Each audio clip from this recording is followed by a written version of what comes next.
الحمد لله وكفى والسلام على عباده الذين اصطفى أما بعد فأعوذ بالله من الشيطان الرجيم بسم الله الرحمن الرحيم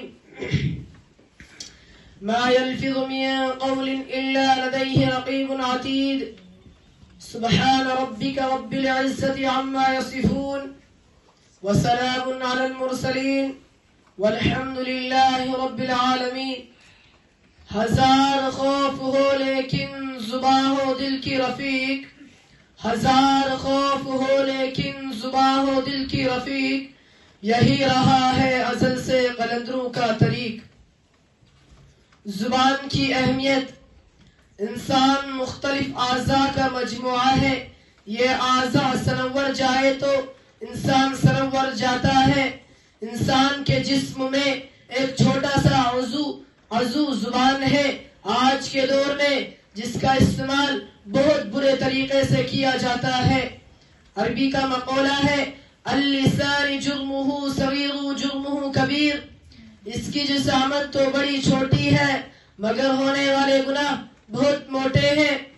اللہ رب العزت ارشاد فرماتے ہیں یا ایھا الذین آمنوا، اے ایمان والو، لما تقولون ما لا تفعلون، تم وہ بات کیوں کہتے ہو جو تم کرتے نہیں ہو، کہنا کچھ اور کرنا کچھ۔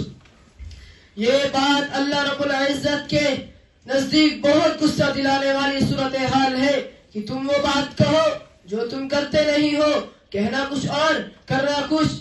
یہ کام اللہ رب العزت کو بہت زیادہ ناپسندیدہ ہے۔ مومن کی زبان سے نکلے ہوئے الفاظ کی اللہ رب العزت کے ہاں اتنی قدر و قیمت ہے۔ قرآن پاک میں فرمایا گیا ما يلفظ من قول الا لديه رقیب عتید، انسان کوئی بات نہیں کہتا اس کے پاس نگہبان تیار ہوتا ہے۔ زبان سے کلمہ پڑھنا اللہ رب العزت کے ہاں اتنی اہمیت ہے کہ اگر ایک کافر آدمی پوری زندگی گناہوں میں گزار بیٹھا، جسم کے بال سفید ہو گئے، اگر وہ خلوص دل سے کلمہ پڑھتا ہے تو اس کی بھی مغفرت فرما دیتے ہیں۔ روایت میں آتا ہے جب کوئی بندہ خلوص دل سے کلمہ پڑھتا ہے تو ایک فرشتہ اس عمل کو لے کر آسمانوں کی طرف جاتا ہے، ابھی راستے میں ہی ہوتا ہے کہ اوپر سے آنے والے فرشتے سے اس کی ملاقات ہو جاتی ہے۔ اب اوپر سے آنے والا فرشتہ پوچھتا ہے آپ کہاں جا رہے ہیں؟ نیچے سے جانے والا فرشتہ کہتا ہے ایک آدمی نے کلمہ پڑھا ہے، میں اس عمل کو لے کر اللہ کے حضور پیش کرنے کے لیے جا رہا ہوں۔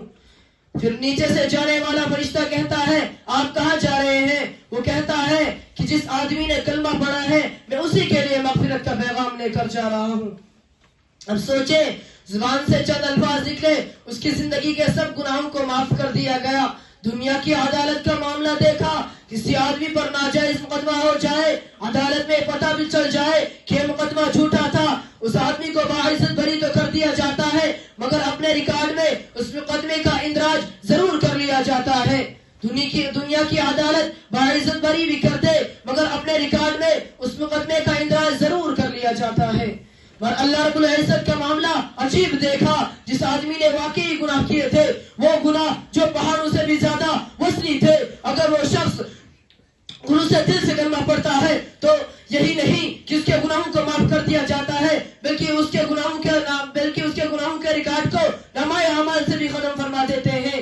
حدیث میں آتا ہے کہ جن فرشتوں نے اس شخص کے گناہوں کو لکھا تھا ان فرشتوں کی یادداشت سے بھی ان گناہوں کو ختم فرما دیتے ہیں تاکہ قیامت کے دن گواہی نہ دے سکے۔ تنزو کے نقصانات، آج تو کچھ لوگ دوسرے کو خوش کرنے کے لیے جھوٹ بول دیتے ہیں، کسی پر طنز کرتے ہیں، کسی کا دل جلا دیتے ہیں۔ یاد رکھے تلوار کا وار ہمیشہ جسم پر ہوا کرتا ہے، زبان کا وار ہمیشہ دل پر ہوا کرتا ہے۔ اسی لیے فرمایا یا ایھا الذین آمنوا لا یسخر قوم من قوم عسى ان یکونوا خیرا منهم، اے ایمان والو تم میں سے ایک جماعت دوسری جماعت سے مذاق نہ کرے۔ تنزو مذاق کو اسی لیے منع کیا گیا ہے کہ زبان سے الٹی سیدھی باتیں نکلتی ہے، زبان تو بڑے آرام سے الفاظ ادا کر دیتی ہے مگر ان الفاظ کو اللہ رب العزت کے سامنے انسان کے لیے سچ کرنا مشکل ہو جائے گا۔ کلمات کفر، علماء کرام نے کتب میں ایسے کلمات نقل کیے ہیں جو کلمات کفر کہے جاتے ہیں۔